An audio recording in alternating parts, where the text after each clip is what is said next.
Hi there, I'm Angela Mappin, and today I'm pleased to be delivering the second of our 4 bite-sized sessions designed to complement April's Stress Awareness Month. And in this session, I'm sharing an acronym that's designed to open your mind to reflect on some of the thoughts, feelings, and behaviours that you engage with that can cause you unnecessary stress. And each reflective statement will offer you some food for thought and may even help you to adapt to new ways of thinking. But as I said, April is Stress Awareness Month, and the theme this year is community. And how we connect with community might be through having a sense of belonging or even a connection with others. But however we use the definition, we're more able to feel that sense of community if we can cope well with everything we currently have on our plates. We can feel more able to cope if we understand how stress affects us and how we can keep our stress levels to a comfortable level. So let's take a closer look at how we might bounce back to reduce our stress.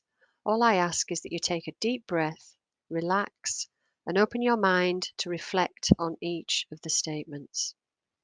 So let's start with our first reflective statement. Bad times don't last and things get better. And we could say, it's only a bad day, not a bad life. Or, even the darkest night will end and the sun will rise again. Because when we feel stressed, it's easy to think negatively, which then affects how we feel about the situation that we're faced with.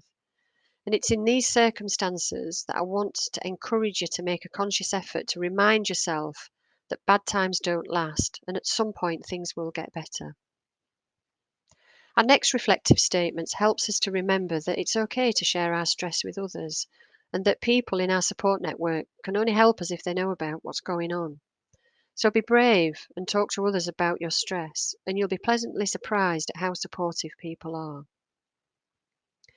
The way we think can affect how we feel. As Epictetus said, it's not things in themselves which trouble us, but the opinions we hold about these things. And I want you to just take a moment to think about any unhelpful thoughts that you may have right now or had in the past. And then I want you to ask yourself, what supports this thought? Where did it come from? How helpful is it for you right now? And what might be a more helpful thought? And it's this kind of reflective activity that can help you to rewire any unhelpful thoughts that you might have and start to build more helpful thoughts. Our next reflective statement focuses on how unique we all are and how perfection can cause us to stress if we think of it as an expectation and something that we should be achieving. The reality is that nobody's perfect, not you, not your friends, not your family, not anybody. And maybe we can keep reminding ourselves of this from time to time. When we feel stressed, we can tend to focus on the troublesome or worrisome things in life and put to one side all the good things that happen to us. And I want you to think about one good thing that's happened to you over the last week. Did you meet friends? Did you see family? Did you play a sport? Did you achieve a deadline?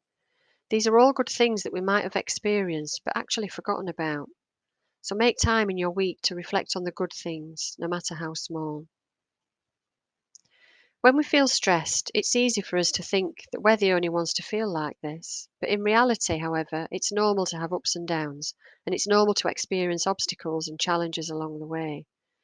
It's the way that we deal with them that makes the difference. So if we can become more aware of our pain and our setbacks, this will open up more choices for us to think about how we might deal with them. How many times have you blamed others for the way that you're feeling? For example, she made me feel anxious, or he makes me feel extremely angry. We all do it. But the fact is, no one can make you feel anything. Yes, other people may trigger you, and yes, it's natural to feel upset when they do, but it's the unconscious demands that you hold that are really responsible for your feelings. So when someone says or does something that makes you feel hurt or angry, or any other kind of emotion, take a couple of slow breaths to give yourself space for a more thoughtful response. Then say to yourself something like, I'd much rather it hadn't happened, but I accept that it did. I don't like it much, but I can cope. And actually, their opinion doesn't make me worthless. So, what's the best outcome in this situation? And what can I do to make that happen? Yeah, this takes some practice, but it's really worth doing. It may not take all the hurt out of someone else's behaviour, but it'll definitely make you more resilient and better able to cope with what life throws at you. In this reflective statement, it lets us know that things happen throughout the course of our lives that we simply have no control of, whether it's a serious illness or the loss of someone, or even losing something that means the world to us. There's also things that happen that you're solely responsible for, something that you might be ashamed of and wish you could take back, but you can't. And all of that stress can be a heavy burden on your shoulders.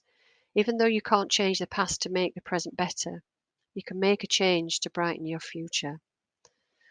Firstly, you need to accept the situation that you're in. It's good to reassure yourself that everything in life happens for a reason. You have to simply look at it as an opportunity for a new beginning. You're still capable of doing great things in life, but you have to accept your past and then build on it.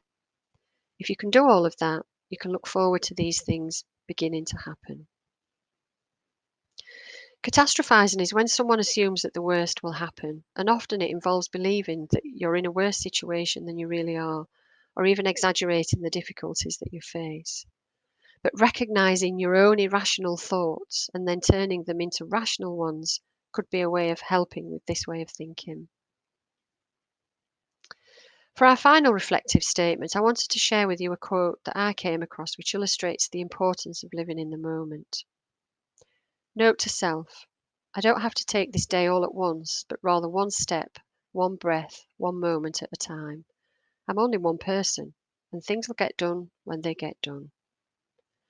And this quote really resonated with me and highlighted the importance of consciously thinking about keeping things in perspective, keeping things real, and above all, taking steps one at a time.